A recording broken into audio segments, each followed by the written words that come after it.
Yo, it's your boy eBay.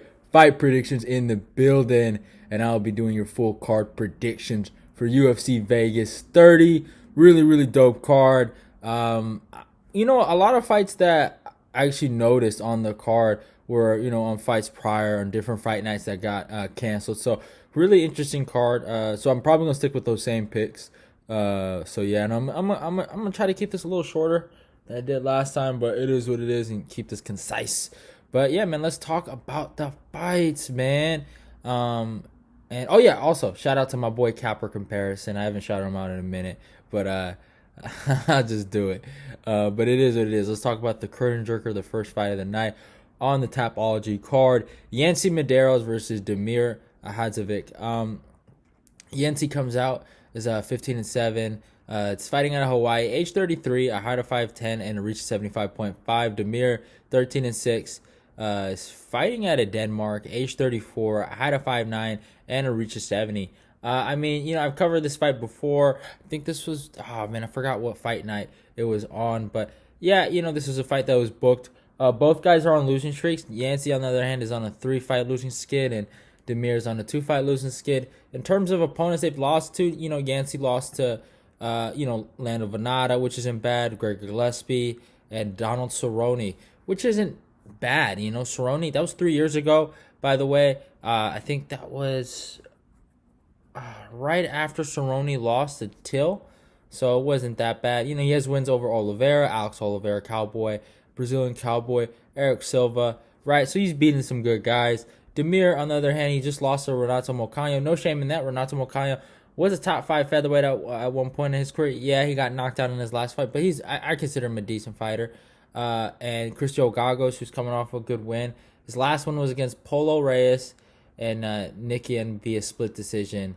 And he also lost to Alan Patrick, which isn't really good. So when I look at that kind of resume, I look at the reach disadvantage. And if you look at the styles, man, Damir's going to go forward. He's going to try to land those bombs. He's somewhat a little stiff and slow. Not a bad striker, but I just feel like Yancy's a lot slicker on the feet. I think Yancy's going to have a lot of fun with him. This is probably the first time he's not going to fight a fucking grappler, right? The Lando fight was kind of weird. I think Lando grappled a lot in that fight, I remembered. So, I got Yancy winning this by decision.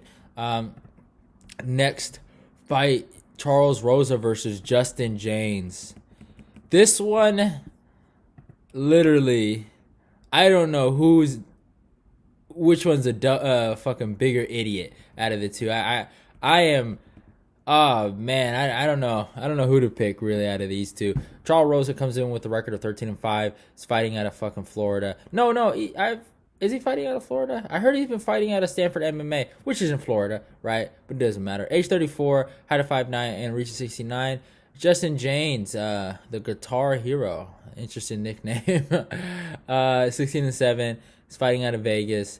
Age 31, a height of 5'7", and a reach 65.5. So Rosa does have the reach and height advantage. He does have UFC experience. He's beating some decent guys. His last win was against Kevin Aguilera via split decision, which isn't great, and Manny Bermudez via armbar. So, he's beating some decent guys. Justin Jaynes really came on the market and on the scene really for the UFCs when he knocked out Frank Camacho. I kind of felt like that was more of a fluke. Or not a fluke, that was more of a Camacho losing his chin than Justin Jaynes being a really great prospect. I kind of knew Gavin Tucker and a lot of those other guys were going to beat him. I think my boy Mowgli, and then who else beat him? Let me check. And then Devontae Smith. I forgot about that. So I wasn't surprised by those losses that he got. But the fact is, Rosa's last performance against Derek Minor, man, I lost a lot of respect for him. Honestly, Justin Jaynes is a former wrestler. He hasn't wrestled in a minute, but if I don't know, 3-5 losing skid, it might make you start, reconsidering your your fighting style almost. So I wouldn't be surprised if Justin Jaynes tries to wrestle here. But I'm kind of betting and hoping on the fact that he still is a dummy and that he will strike with Rosa. Rosa will be the longer guy. And yeah, I think Rosa should win this. I just don't know. I just don't know, man. Like, even his loss to Bryce Mitchell, it looks less impressive for Bryce.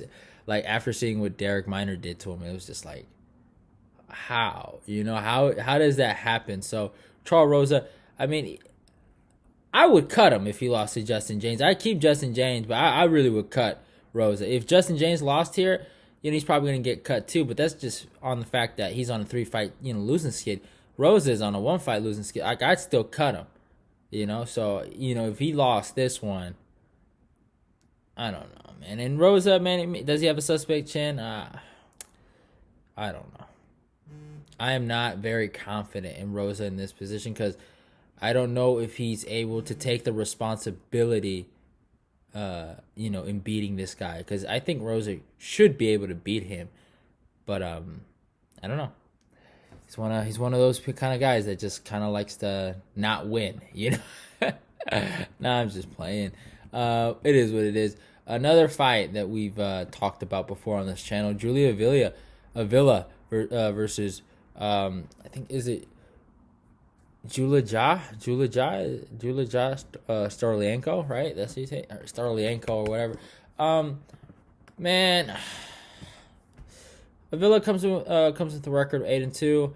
Is fighting out of OKC, Oklahoma City, age 33, and a height of 5'7" and a reach of 69. Stoliarenko is 9-4-1. Is fighting out of Lithuania, age 28, a height of 5'7" and a reach of 69. So the reach the same, height the same. Stoliarenko has a really good chance of winning this fight. We saw in Avila's last fight against Sijara Eubanks, she dealt with a wrestler that wasn't going to give up. And, she had problems, right? Stoliarenko, I wouldn't say is the wrestler of Sijara or isn't as aggressive of a wrestler as Sijara, but, she could do some stuff, right? So we're going to see what's going to go on. But Stoliarenko, obviously, we got to talk about it. She fucking fainted. Dude, the way she fainted, bro, I've never seen a girl fucking fall and hit her head like that, bro. Like, that shit was crazy. A part of me felt like she faked it at one. I'm like, I don't know. This is a little too much, man. This is a little too much. But no, but I it's real though. It's real. Her last loss was to Yana, right? Yana Kutsinskaya. That's not a bad loss. I think Yana's top 5 now. But I just didn't see, what I needed to see. I think Avila should get this done. I don't know. Hopefully she's worked on some takedown defense. I think she is the more aggressive striker. And I think that's going to hurt Stoliarenko. But I don't think Stoliarenko is a bad dog in this matchup. She could win this. But I think Avila should take this. And next fight, man, the GOATs, man. Macnell. No, sorry, I said Macnell. Marcin Prachnio versus Ike Villanueva. I don't know what to say, man. I didn't think I was gonna see another Prachnio fight. I thought fucking what's his name, Khalil Rountree was gonna take care of business, do his job, and knock this fool out. But one of the biggest favorites on the card, by the way. But Prachnio is he's still surviving. Obviously, let's talk about the records. Prachnio comes in with a record of 14-5. Fights out of Poland, an embarrassment. To the Polish fighters, man, going out sorry most of the time. Now, he did win his last fight, so respect to him. But, he ain't no Jan Blachowicz, man. Yeah, I'm just going to say that. Not a lot of people are, though, so no shame in that. Age 32, a height of 6'3", and reach 74. Ike is 18-11, fighting out of Houston, Texas, age 37, a height of 6'1", and a reach of 73. So, really interesting matchup. I don't know, man. Marcin didn't even look good in his win against Khalil Rountree. I will say that. He got dropped, or he got hurt. Something happened. But he just had more output, but it wasn't like good output. I know a lot of people accuse him of, using steroids. You guys know me. I'm not a big guy on accusing people of steroids and looking at Gane. I know I do call Adesanya Titty Boy, but I call him Titty Boy because he had a titty on his chest, And I don't think he took steroids because I don't got that. I don't really care, and nor do I have proof of it. But I just joke around like that. But there were a lot of accusations talking about his bumps and stuff like that. A lot of people felt some type of way about that. So, that's them. But Ike, man, I don't know what to say about the guy at this point. He's a good fighter. He actually, I think, I'm gonna feel bad for saying this, but I think good isn't the word I'm trying to. He's a very hardworking fighter. I will say that about him. I can just see it. He wants it. He wants to be good at this sport. He might not have the talent, but I think he really, really works hard. His last fight, he shocked me. I really was shocked, man. He brought something out that I didn't think he had, and good on him, bro. Real talk. His last win over, I think, Vinicius Moreira. I mean, that was a crazy overhand right, bro. The way he clocked him. So, this kind of gives me some faith. Losing to Jordan Wright isn't good, but you look back at the fight, he was coming on strong. He got caught. It was more of a doctor stoppage. It was a cut. It wasn't really anything too crazy. Chase Sherman, obviously Chase is a heavyweight, so it is what it is. But Marcin, if you look at, all right, Mike Rodriguez, a complete idiot, and he lost to him, right? He made Mike Rodriguez look like John Jones. Remember when people were comparing him to that? Magomed Ankalaev, okay, we can give him a pass for that. Sam Alvey, like, come on, what is Sam Alvey doing right now? So, obviously Marcin does have a 1-inch reach advantage, but I just feel like in the boxing range, in the pocket, I think Ike will catch him, and I think we see a second round knockout, man. I think Ike gets another one, man. I think Houston's gonna stand up. I think Houston's gonna do a lot better in the MMA scene than they're doing in other sports, but it is what it is. Houston should be happy, man. What's it called? Lauren Murphy, Derek Lewis, and now Ike might get some W's. Next fight, man. Good fight right here. I think, is it Michel Perez? Is it Perez, right? Michel Perez versus Shavkat Rakhmonov, man. Good fight, man. A lot of people don't know who this Michel guy is, but he's one of the only guys in the UFC to beat Gilbert Durinho Burns. Now, obviously, you guys know me. I'm not the biggest Durinho fan. Nothing against the guy's fighting style. He's a fun fighter to watch. But some of the things, with the teammate stuff with Usman, kind of, I don't know. It rubbed me the wrong way. I kind of felt like he's a snake for some of the things that came out his mouth. But it is what it is. But obviously this was at lightweight. Michel is a lightweight. But really good record, though. 26-3. Fights out of Brazil. Age 39. He's a lot older. Height 5'6" and reach of 67. Shavkat, 13-0. Fights out of Kyrgyzstan. Age 26. A height of 6'1" and a reach of 77. So, I mean, crazy reach advantage. He's a lot taller. So, really what's going to happen is Michel's going to go for the takedowns. We're going to see what Shavkat, has in terms of his takedown defense. He's going to have to use a more, he's going to have to be on his back foot. He's going to have to use his jab. Michel's going to come after him. He's going to keep going for takedowns. But we saw in his last fight against, what's the homie's name? Ismail Nurdaev. I think Nurdaev. It's crazy they cut him, right? I don't know why they did that. But in that fight, Nurdaev, right, whatever his name is, used a lot of takedown defense. He was really, really good at defending and stopping the takedowns and using his jab, using his 1-2, using his just straight shots. And I think Shavkat, has the reach advantage. He looked really good against Alex Oliveira. He's undefeated. He's going to have a lot of experience. A lot of, not experience, a lot of confidence, right? What really goes against Shavkat is Michel's experience. He's beaten a lot of top guys, right? So he has a great record. He's fought a lot of these guys, right? He knows what he has to do. So he's not no punk. He's going to be in the fight, the whole fight, right? Maybe Rakhmonov might beat him the whole 3 rounds, but it doesn't mean that, Michel quit, right? So really, at the end of the day, Shavkat has to just beat him and keep it on him and don't let off the gas, basically. And he can't let Michel, get an opportunity, because if he gets it, he'll take it. So I got to go with Rakhmonov, but, the only way I see him losing is maybe the lack of experience and, just getting caught, or anything else, but it is what it is. Next fight, Raoni Barcelos versus Timur Valiev.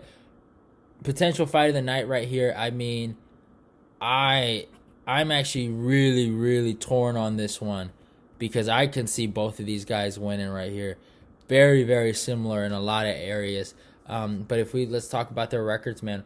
Raoni is 16-1, fights out of Brazil, age 34, height of 5'7", and reaches 67. Timur is 17-2, is fighting out of Russia, age 31, and a height of 5'6", and a reach to 67. So, I know a lot of you guys are going to get mad at me. I like Barcelos too. I really do. I really do. I really do. But Timur Valiev is not no punk, man. But what gives me confidence in Barcelos is when I look at his record and I look at the fact that he does have a win over Said Nurmagomedov. It's another Russian guy. He's kind of a sambo guy. He knocked out his last opponent, but he's going to wrestle, right? So he knows this kind of style. This is what gave me a lot of confidence in him. I kind of was leaning to more at first, but I think Raoni should get this done via decision. This scares me a lot. This scares me a lot, honestly. I don't know. Did I talk about their stats? I don't know if I did, but I think I already did. I think I did. I'm not gonna say it, but it does scare me a lot that this fight. Timur can take this. Timur kind of got caught against Trevin Jones, and we've seen what Trevin Jones has been able to accomplish in his last fight.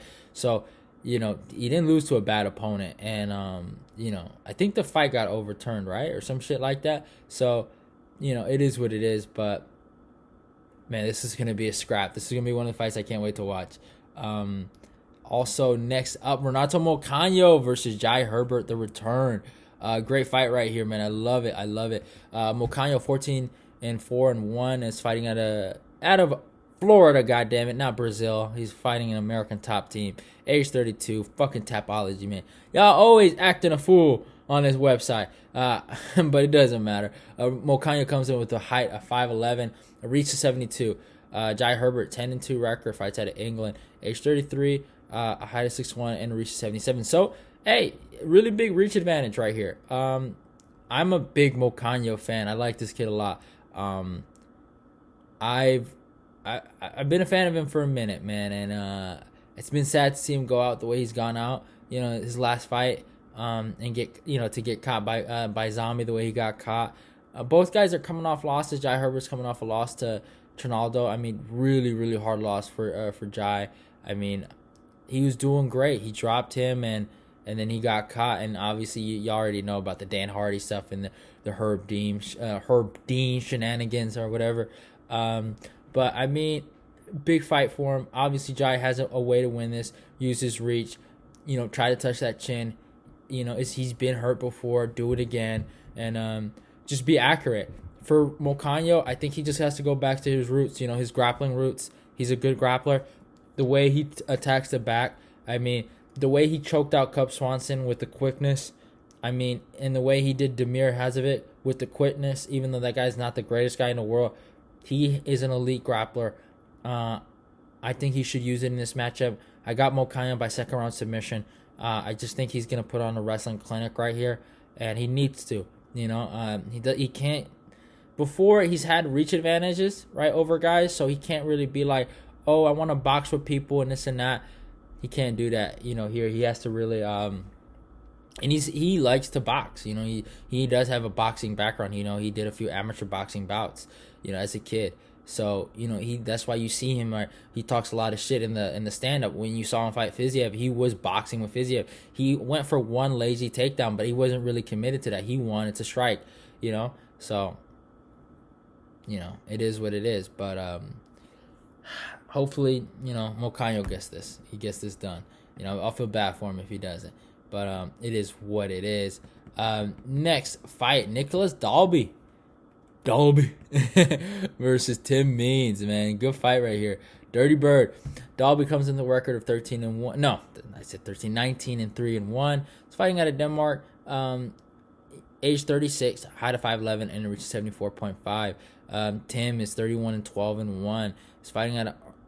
Is he? I don't know. I'm not sure. But it says he's fighting out of Albuquerque, New Mexico. Age 37, a height of 6'2", and a reach of 75. Good fight right here. I think Tim can win this fight a lot. I really do. But I also do believe Dalby can win this fight too. And I know a lot of people are like, what? Dalby looked really good against. And I know some people thought it was a fucking, what's it called? It was a robbery. His victory over D-Rod. And I don't want to play MMA math right here, but what he did with the kind of like, jumping stance and almost karate style fighting, I mean, it's hard to go against him right here. I think Tim has a lot of advantages. He has good boxing, he has good striking, he can grapple, but I just honestly feel like when it comes down to it, I think Dalby's gonna be a little too much for him, and Tim, Tim could get robbed here too. I really do think that could happen, but I just feel like I think Dalby's kind of figuring out he's not gonna be in the pocket with this guy. He's not gonna. But the problem is Tim does have that reach advantage. But it's not by a lot. 74.5. I gotta take. I'm taking Dalby in this one. I know I don't like it. I'm not a big fan of it. I don't. No, I can't do it. I gotta take Dirty Bird, man. I'm taking Dirty Bird. You know what? No, I changed my mind. I was gonna go with Dalby. I'm taking Dirty Bird. I don't like switching, but at least I'm switching on the prediction show. I don't like to switch after, but I'm taking Dalby. I'm taking Tim Means. I'm sorry. I was gonna go with Dalby, but I can't see it. I can't see it.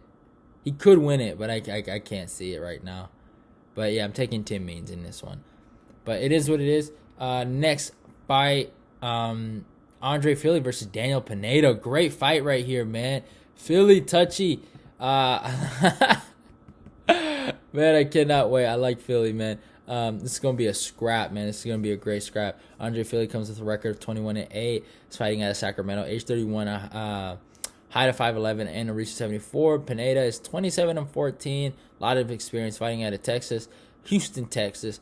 Age 35, height of 5'7", and a reach of 70. So really, really good matchup. Both guys are coming off losses. Andre Fili's coming off a really hard, fought loss to Bryce Mitchell. Pineda is coming off a loss to Cub Swanson where he got knocked the fuck out.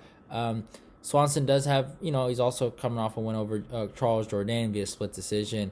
And, and Pineda's coming off a win over Herbert Burns. So both guys can beat, certain guys that are of a certain level, right, in that featherweight division. But we've seen touchy-feely for a minute. We've seen Daniel Pineda throughout many different promotions. Obviously, he's been caught for doing steroids, but it is what it is. He's a skilled fighter. I will give him that. He's very, very, he hits very hard. He's a good grappler. He's a well-rounded fighter, I would say, but he has some holes in his game. Obviously, his striking. He throws a lot of naked kicks. I just feel like Fili, they both have problems. I'm not going to say they're both good. They both do dumb stuff. They're both dummies. But, I just feel like Fili is the smarter out of the two dummies, No disrespect to Fili, but, they make a lot of mistakes. They do some dumb stuff in there, right? They're good fighters, but, in terms of fight IQ, I don't think they both can say, hey, I get an A+ in fight IQ. No, homie. Maybe, touchy, I don't know why I'm calling him touchy. Maybe Andre gets, a C and Daniel Pineda gets an F. It's... Obviously, a C is passing and an F is failing, but, still, it's dude, there's nothing to be bragging about, right? But, yeah, I think this is going to be a barn burner. I got to go Fili by decision. I think he's going to be the longer fighter. I think he will defend the takedowns, and I don't know. I don't know how Pineda really wins this unless he catches Fili and uses a lot of, power shots. But we're going to see. I think maybe the grappling might be a factor, or it might not be. We never know. Fili does use his wrestling a lot in there, so... You never know. Maybe he might shoot and then he might get caught. So you never know. But I gotta go Fili in this one. Next fight: Danilo Marques versus Kennedy Nzechukwu. I think that's how you say that kid's name. Both guys coming off some good wins, man. My boy Danilo is coming off a win over Mike Rodriguez. And age 35, high to 6'6", reach to 77.5. Kennedy's 8-1. Fighting out of Dallas, Texas, age 29, a height of 6'5", and it reaches 83. So I mean, Kenny's coming off a good win, obviously over Carlos Ulberg. I didn't see that coming. I kind of doubted Kennedy. I should have known. I remember, I'll never forget getting roasted by everyone for this. Not necessarily from YouTube, but I had family in the house, and they were watching the prelims with me, and they were just like, "Wow, you picked that guy." So they're on my head. And they're like, you can't go against the African. Well, I'm gonna do it again. I got Danilo Marques winning this, man. Watching Kennedy struggle with Paul Craig. Obviously, Paul Craig's a good fighter. Nothing against him. I think Danilo's gonna use his wrestling effectively. He's a good black belt. The guy is strong, and I knew he was gonna do that to Mike Rodriguez. I really had a good feeling. I think Mike was just gonna, he's gonna do what Mike does, get choked out. So. It is what it is. At the end of the day, I think Danilo gets this done. Kennedy could win, but I think Danilo's going to get this done. Next fight. Sorry for the interruption, y'all. My bad. But next fight, OSP versus Tanner Bozo. I'm just playing. Tanner Boser. Good fight right here. OSP going back up to heavyweight. Didn't go too well from last time. In terms of records, OSP comes with a record of 25-15, a lot of experience. He's fighting out of Tennessee. Boys, a Haitian, age 38, height 6'3", and a reach of 80. Tanner is 13-8-1, is fighting out of Canada, age 29, a height of 6'2", and a reach of 75.5. So, I've been pretty good at picking Tanner. I just have such a bad feeling about this fight. This just feels like such a... OSP should be able to win this fight, but it just feels like such a cash grab, super short notice. He's lost to what's the guy's name? Who did he lose to at his heavyweight debut? Yeah, he lost to Ben Rothwell, right? A lot of pressure. Can OSP touch that chin? Maybe. But what I think Tanner's just going to put a lot of pressure on him. OSP's not going to do anything. He's just going to back up. He's going to throw a bunch of front kicks. And I think he's going to lose. Obviously, I hope he doesn't get knocked out. But as much as I'd love to see OSP beat this idiot, I don't think it's going to happen. I really don't. So I got to take Tanner Bozo. So hope you guys enjoyed that one. And in the main event, Ciryl Gane versus Alexander Volkov. I do have a breakdown on that. I did release it early. Tell me how you guys like it. Instead of I'll give you guys the Sunday breakdowns and then the full card prediction videos on Mondays, and the breakdowns on Sundays. Tell me how y'all like that little dynamic. I switched it up a little bit, but I talked about it. I gotta go with my boy Volkov. I think Gane is incredibly talented. He is incredibly talented. I do not want to take nothing away from him. I know some people don't like the fact that I said what I said about Gane or whatever. I could care less how you feel. If you like the kid, all right, go ahead. But if you want me to like him or force me to pick him, that ain't happening. I picked who I picked. Don't be mad at me that I don't suck off your favorite fighter or something like that. I don't know. I don't know why I got so negative. I don't know why I got so negative right there.